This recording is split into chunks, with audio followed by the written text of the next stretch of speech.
I want to share over the next 2 days some of my experiences in the land of Israel on archaeological excavations.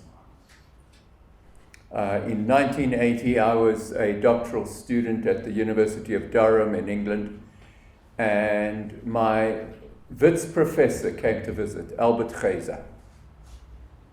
And I could remember being a first-year student in 1969 at Wits University, Biblical Studies, first year, and Yigal Yadin, excavating at Masada, came to give a series of guest lectures for the students. And he talked about the need for volunteers to come to Masada to come and excavate. And I can remember as a first-year student, and we certainly didn't have money for us to go off to Israel, but sitting there thinking, on my bucket list, number one, go on an excavation to Israel. Well, probably number two. Number one was to go somewhere overseas and to do my doctorate. And I ended up at the University of Durham, and Albert Geyser came to visit. And I said to him, and I can remember it very distinctly, standing outside of the college, Geyser getting into the taxi, and I said to him, I have a dream of going to excavate in Israel. And he said to me straight away, without any hesitation, he said, Jerusalem or the desert? I mean, what choice is there? Who wants to dig in the desert? Jerusalem. And 3 months later, my wife and I spent a month on the City of David excavation as volunteers. And then over the years, I went back to Israel taking UCT students, and then when I moved to Wits, taking Wits students to go and excavate in Jerusalem, and then later on up in Caesarea.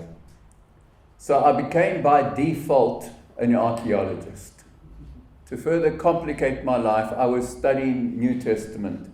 I did my doctorate under a fellow called C.K. Barrett, Kingsley Barrett, who some of you will know as a great New Testament scholar. And I went off to teach at UCT, and I ended up teaching Old Testament. Why? Because I'd done archaeology in Israel. And I went up to Wits, and guess what I taught? Old Testament. So I have had an interesting career in that I am ambidextrous. I write articles in both Old and New Testament studies. And it's quite funny when somebody knows me as a New Testament scholar, then they say, but what are you writing the stuff in the Old Testament? And vice versa. You meet somebody who knows you, an Old Testament scholar, and they say, what are you doing in the New Testament? It's a privilege to be able to go from the one to the other, because you continue to get ideas. And I'm going to share some of those wonderful ways in which a random verse in the Old Testament becomes a prophetic moment in the life of Jesus. And something people kind of just gloss over as they read it in the New Testament has a whole story attached to it in the Old Testament. So we're going to journey some of those paths. But I want to start with a story. I love stories. Ever since I started teaching as a high school teacher, I discovered the way to keep 48 16-year-old boys in their seats and not have a riot in your classroom is to tell them stories. And whether it's a love story or an adventure story, those boys don't mind, as long as the story is interesting. So I tell stories. Last year, I was at the University of Vienna. Wonderful, old-fashioned building. And I was there as a speaker at the Society of Biblical Literature. at the international conference. And I was talking with the prophet section on Amos, and I just given my paper, and I went out into the courtyard of the university. And there were members of public, there were students, there were other academics from around the world sitting around. And I thought, all I need is a chance to have my cup of coffee and watch the people. And I sat down on one of the cement benches. It was an open kind of courtyard area. And I was watching the people go past, and I felt my bench move a little bit, and somebody had sat next to me. And I looked up, and it was a young woman, about the age of my daughter, about 30 something. And she said to me, "This is the Biblical Studies Conference." I said, "Yes." She said, "So many people." I said, "Yes." "From all over the world?" "Yes." She says, "I'm interested in the Bible." And then she told me her story.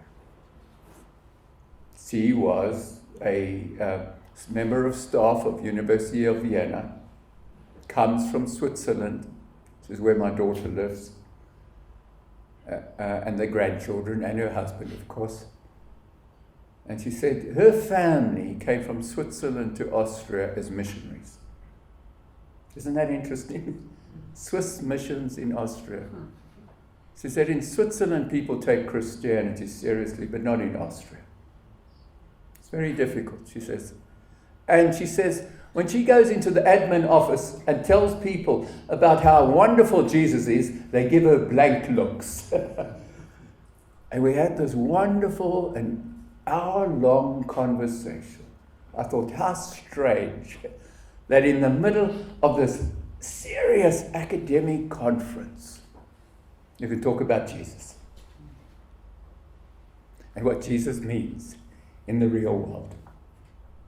And that's what I've found all my life, is that the more you study, the more important the simple things become, the simple truths of Scripture. So I was delighted when Ruben started off talking about losing Jesus, because that's true. And as we go along through this archaeological journey, you'll see how easy it is in academic study to lose track of Jesus. And so many of the people, my colleagues that I know, got lost on the way. But gloriously and amazingly, people who were lost have found Jesus. I was teaching at Wits, and I know Wits is always had that name of being, a bit of an atheistic, agnostic institution. And I had a seminar, a tutorial for first year students, and the focus of the seminar was faith and academic study. And so with these first year students, several hundred students, we'd broken them up into groups. I had two of the groups on a Wednesday afternoon. And we talked about, I asked the question, how many of you have found it difficult doing academic study and to reconcile that with your faith? And lots of hands went up, which is what I was expecting. And then a hand went up, a girl from the middle, and she said, put her hand up. I said, yes. She said, I became a Christian on this course. That's a first for Wits. That has to be a first for Wits. I said, how did that happen? She said, well, you made the point at the beginning of the lectures that you would only pass the course if you actually read the Bible, not just the books in the library. She said, so I did. I read the Bible and I became a Christian. I thought, wow, That is amazing. That's the miracle of God. Well, there were 2 seminars back to back. At the second seminar, I asked the same introductory question. Again, a lot of hands of people who were struggling to relate the academic study of the Bible to their Christian faith. And then I said, and would you believe it? There was somebody in the previous class who became a Christian in this course because I told you to read the Bible, and a hand went up. I thought, I don't believe this. A guy said, me too. Me too. Isn't that amazing, hey? The power of the Word of God to touch lives and to change lives. So that's our journey. And we're going to be looking today at David. And you must forgive me, I weep. I think I have one of those hearts that's very closely connected to the eyes. All right, so what we're going to do is we're going to take a journey. The excavation that I was involved in was the city of David. So I'm going to give you a little kind of crash course on archaeology. You work in excavation squares, and that's very important to keep track of dating and whatever's happening under the ground. So you notice they've left the central parts of the central squares. Those are not walls. That is so that you have the chance to check what is going on. Let me see how far I could walk. So this is a wall, but these are artificial. And the thing is, you could excavate, and you could go down and you could work out your layers, but then you could miss something. And then you need to re-excavate. So at that point, you could break down one of those walls and you could redo it very carefully. For example, Nehemiah. Nehemiah left very little trace in Jerusalem. I mean, what was he doing? He was rebuilding a wall. And the level of Nehemiah is this thin, just a few centimeters of stone chips. They were cutting the stones up the hill. And these fine chips rolled down the slope. And that's all we could see. And if you weren't looking for it, you'd miss it. And so they'd missed it at a number of times, and eventually it dawned on somebody that these fine chips continued to appear in the Persian period. And that's when we realized this is Nehemiah's wall. Okay, and in fact we'll look at it a bit later. So that's the point of that's called stratigraphy. The layers of time. So going from the 20th century, 21st century, all the way down to the bedrock. We found a piece of pottery, for example, in Jerusalem from the bedrock. A piece of pottery dating 3,500 BC. 5,500 years old, which I have. That little bit of pottery. From the very earliest pottery, 5,500 years ago, there were people living in Jerusalem. Okay, so different layers there. And so here we are in the city of David. That's the 20th century, and when I took this photo, it was 20th century at the top, down to the Roman destruction, 70 AD, 2,000 years in about 5 meters. And you could see, if you look at the stones, you could see different layers. Those pebble layers are destruction levels. So you could count 6 destruction levels in the last 2,000 years as people came in, attacked Jerusalem, destroyed sections. And the volunteers. So this is a young woman from the States, and she's filling up a gufot. Gufot is the plural. The singular is gufa. And it's made out of car tires.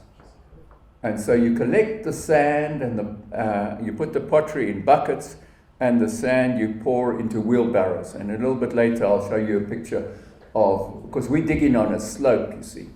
And so to get rid of the sand, you've got to run the wheelbarrow down a slope, and then you hit it up against a rock, and then the sand goes down into the valley. So here we are. Lots of volunteers, mainly American. But let me tell you, are there any Americans here? Oh yeah, okay, well you'll just have to forgive this. They said, the Israelis said, we much prefer South Africans. They work twice as hard as the Americans do. And probably because many of the Americans were there not by choice. They'd been sent there by their parents. These are the pottery finds, and this was taken, in fact, at the excavation in Galilee. 3 buckets of pottery. I filled all 3 buckets myself in one morning's excavation. So in South Africa, when they excavate, if they find one little piece of pottery, they get excited. I mean, you can see that's a morning's work. So plenty pottery. And sometimes, as you can see, these are big pieces. They can actually reassemble it. And in case you think that one piece is a stone, that's not a stone, that's a piece of marble. So from somebody's floor or somebody's table, excavated. This is called, I've called it the Pottery Bible. It's by a wonderful woman archaeologist, Ruth Amiron, and she wrote a catalogue on pottery from the earliest period, the pottery of Israel. So you can pick it up and you will find from your piece of the rim or from the handle, you'll be able to match it to a pot and to be able to date. We don't use radiocarbon, we do not use, occasionally we'll use coins, but coins only date from the time of the exile from the Persians. So coins are useful for New Testament, but not much for the Old Testament. So for the Old Testament, you rely entirely on pottery. So knowing what pottery looks like is the key to deciding whether this dates from the time of Joshua or the time of David. The pottery will tell you exactly what the period is. Okay, so that's the Pottery Bible. But we're going to focus on David. This delightful, amazing character. Period. When I speak about David, I say imagine about 1,000 years BC. So we're talking roughly 3,000 years ago, we have David. This is the Jerusalem star. People look at it and they say, whoa, isn't that a satanic symbol?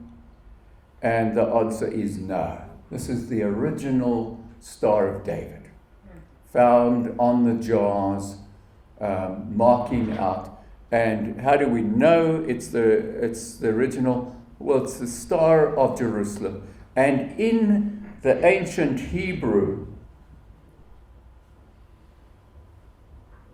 Yud, Resh, Shin, Lamed, Mem, Yerushalayim, Jerusalem. So that's the original Jerusalem star. And you must say, well, why a star for Jerusalem? And that comes from the original name in Hebrew, Yerushalayim. Yerush is the verb to establish, to take, to find. Shalayim is the morning star of Venus. So it's founded by Venus. So this is going back to the original, what we would call the pagan religions. Jerusalem was founded by the morning star, which is interesting because in Revelation, Jesus is the morning star. So you have these lovely little interweaving of ideas. And that was found while we were excavating there in Jerusalem. And here we are on on the excavation, and you could see it's a steep slope going up to the top of the hill, with various houses, buildings, and so on. I'll show you some pictures which will show you exactly where it is, but that gives you some sense of the side of the city. The top of the city is obviously a much later period, but where we are down the bottom here, we are some 2,000-3,000 years behind. And there's, wearing the striped shirt and the cowboy hat, is a man called Yigal Shiloh. He's the professor of Hebrews at that point, professor of archaeology at the Hebrew University in Jerusalem. He was a fairly tough individual. I've seen him break his arm and carry on working because he couldn't leave the excavation until knocking off time, which was 4 o'clock. So from 10 o'clock in the morning till 4 o'clock in the afternoon, he had walked around with his arm in a sling. I mean, he's a serious but a very interesting character. I could remember asking him a question about a particular Christian site, asking whether he thought it was authentic or not. And he said to me, "Bill, does it matter?" He says, "People have been going there for thousands of years. If it wasn't holy before, it's holy now." And I thought, that is wonderful. That is so a very serious archaeologist. And I worked for 3 years. I went back for 3 different seasons and worked with Yigal Shiloh. And with him are some of the young folk who are now the up-and-coming archaeologists, and you will see their name if you follow Biblical Archaeology. You'll see their names appearing as the author of the great important books on archaeology. This is an artist's impression of the city of David in biblical times. And if you have a look at the top of the hill, you'll see a stone ramp. And that's the key indicator for that picture, because I'll show you pictures of that actual ramp later on. And there they've got it as a support wall for the temple, for the palace of Solomon, and maybe the temple as well. But that gives you an idea. It's just a little city. It's not really a city, it's a fortress. This is looking south into the valley of Gihon. And the valley of Gihon was the place where the poor were buried. It was also the place where they burnt the rubbish. And we know it, in English, we know it as Gehenna. Gehenna. Hinnom. The valley of Hinnom. And the imagery of hell is drawn from that valley. The fires that never go out. And the worms and all the rest. That's where the Bible drew its understanding of hell, from that valley. Gehenna. Yeah, you could see how David and the blue shadowy outline is the old city as it is today. Okay, so that's if you visit Jerusalem, that's the old city. So it doesn't exist. In other words, what I'm saying is ignore that. Look at the little orange piece. And in number 1, you see Jerusalem as David captured it. Tiny fortress. In 2, you see Jerusalem as it's extended during the time of Solomon. 3, the time of Hezekiah. And then you have the Babylonian invasion, the destruction of Jerusalem. And number 4, you have the city in the time of Nehemiah. So radically reduced. back to almost, well, in fact, smaller even than Jerusalem at the time of Solomon. And you'll see, if you compare in number 2, you compare number 2 and number 4, you'll see that in number 4, the wall that runs down is slightly curved. And that's because Nehemiah had to run his wall on the top of the hill. He couldn't follow the path of the old city wall. He had to move it up about 40 meters up the hill because the destruction was so bad. And the book of Nehemiah tells us precisely that. And so then in number 6 is Jerusalem in the Christian period, 6 and 7, and then 8 is Christian Jerusalem in the Byzantine period. Now this is an aerial view of the city of David. So we're looking at the city of David from the top. And this time I'm not going to move my mic with me.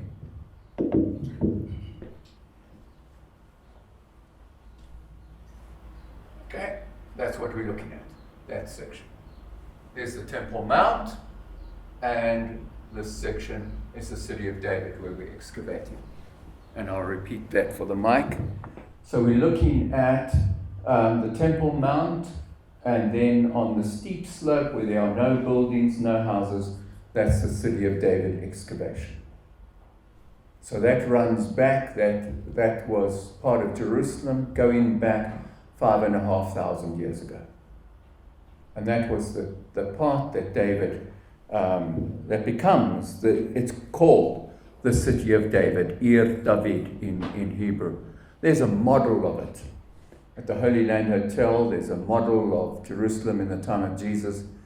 But there you get a sense. So it's not a big city. It really is, as I said, it's a fortress. And this is a city that David captures with his troops.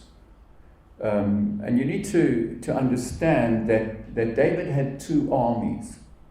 He had his elite army, which were the people out in the desert with him, that he had hand-selected from the refugees in the desert, the people running away from tax, running away from family feuds, running away because they were murderers. David took this eclectic bunch of people and he turned them into a super army. And for a while, David served as a Philistine mercenary. Yes, he fought for the Philistines, David did. But he made sure he never fought against Israel. He was very clever. Even feigned madness at one stage. And David had the established army. They were the regular troops. But they were never as powerful as David's elite forces. So when you read the Bible stories, you can see who wins, who loses is depending on who's got the elite forces behind them. And that was part of Solomon's success. Now here we are. This is 1980 in the city of David. And this is now my first excavation there. And there are 3 men, and I'm one of them. So there we are, digging through the destruction of Jerusalem at the Roman period. So we're digging through Jerusalem essentially just after the time of Jesus. And let's understand, okay, this is 1st century, it's the rubble, it's the broken stuff, it's the destruction of Jerusalem by the Romans 70 AD. And I come across a base of a perfume jar. And I say to the archaeologist, the square supervisor, because each of those squares has its supervisor, and in later years that was the role I would play. I said to the square supervisor, "What is this?" He says, "It's a perfume jar. The base." I said, "I know that. Why is it so heavy?" He said to me, "Because it's made out of alabaster." And I thought, yeah, there's up the hill, 500 meters away is Bethany, where a woman took her alabaster jar of perfume.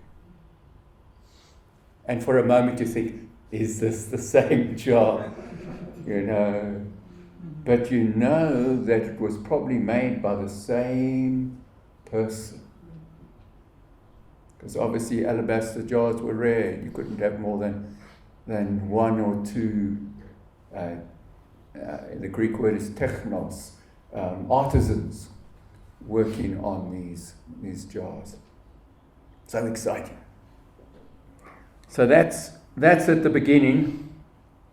That's a month later. And we've dropped about 1.5 meters. We're down into the earliest part of Jerusalem. And that's when Shona, my wife, was scratching in the sand, and she pulled out this little piece of very rough-looking pottery. And the archaeologist said to us, that's Chalcolithic pottery.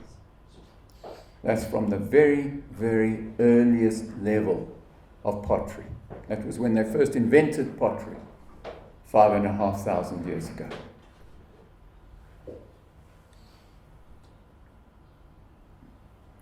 I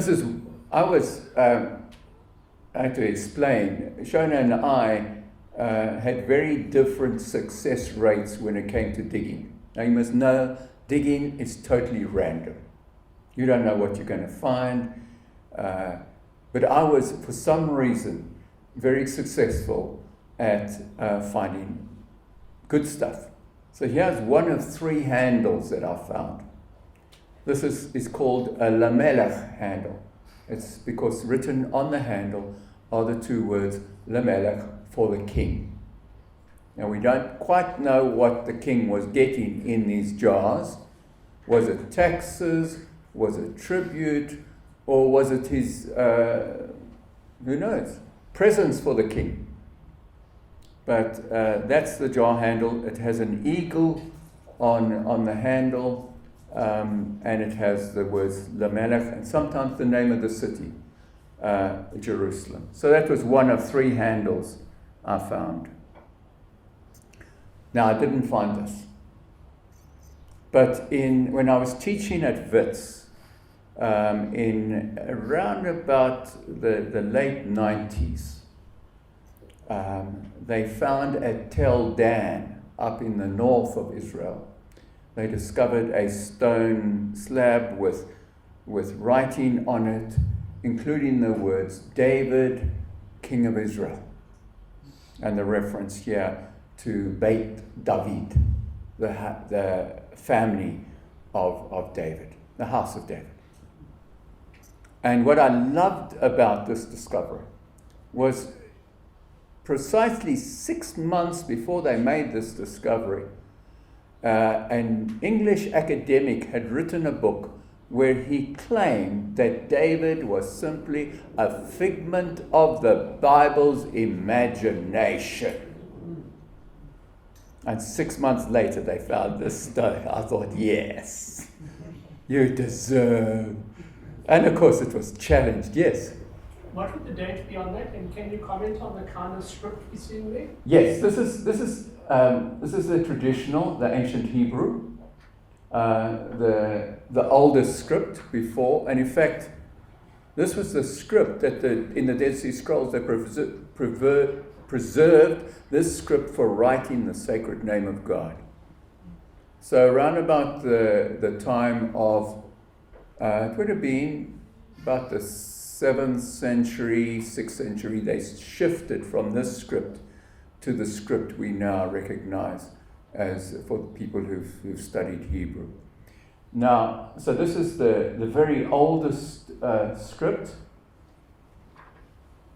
and am I right? I think so. And the date of this is around about the time of Amos. So this stone was written by one of the enemies of Israel. So it wasn't written by an Israelite. It's a stone text referring back to one of their enemies, namely David. So 200 years, give or take, 200 years after the time of David, the enemies of Israel were still talking about the Israelite kings of Judah and Israel as of the house of David. 200 years. Okay, there's the challenge of the wheelbarrow. Okay, it's a real steep slope, you can see, dropping down into the Gihon Valley. And you run down the slope with your wheelbarrow, the way Arthur is doing. And then you hit a stone. And I'll point out the stone in a moment. You hit the stone, and then you flip the wheelbarrow up. You grab the legs of the wheelbarrow, the sand and rubble goes down the slope, and you remain with the wheelbarrow, in theory.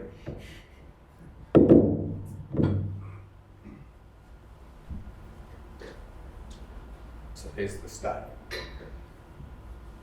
So you run down, hit the rock, was a stone about this size, sand goes off down the hill. Now the wheelbarrow is very heavy, and it's going quite fast, because you can see the slope is quite steep.